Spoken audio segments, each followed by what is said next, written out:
ఎచ్చట చూచినా కలహములు పుట్టేను. అధిక నిద్ర అధిక ఆహారము కలిగి జనులు సోమరిపోతులయ్యేరు. భోగలాలసత పెరిగేను. రోగభయంబులు కలిగేను. గొంతు కోసేరు. కోట దూపాటియందు కోడి 3 మాటలాడేను.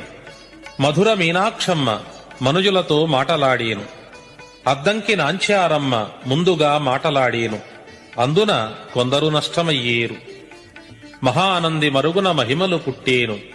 నా రాకకు ముందుగా ఒక నిదానము చెప్పెదను వినుడు. నా మఠము నవరత్న మంటపములతో 12 ఆమడ పట్నమయ్యేను. 2వ కైలాసమా అన్నట్లుండేను. పట్టపగలు ఆకాశము నుండి పిడుగులు పడి అగ్నివర్షము కురిసేను. అందున కొందరు నశించేరు.